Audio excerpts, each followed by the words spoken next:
Historio kri avait kontet gant ar gwerzioù el peurliesa.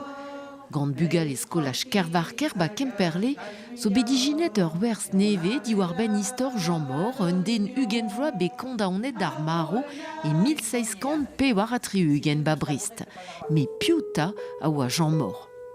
Ur sklav Martinique hag a zo bet kaset betek Brest hag a zo bet krouget e Brest war ar placenn. Pegur c'hon en doa da kaout e frankis hag neuze empoisonnet en deus e vestre. Krouget a devet oe I gastiz, ne kleder bedman oa kavo I frankis.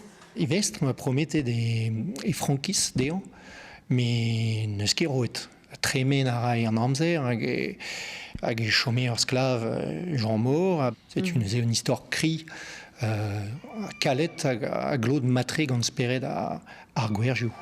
An nor sa lavare, d'ar potia oam du un deiz away.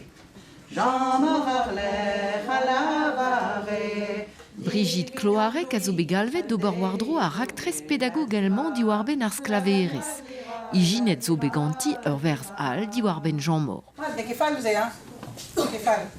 Armenoz a oaze, ober al liam peguer tout an dud a zonj, ben traouz klaverez ur podia oam du, ben ze zo une histoire de sal leral, quoi. Ben a fin a oa traoù e Breiz, liamet gant an istor-se ie. E ron kal kaneo!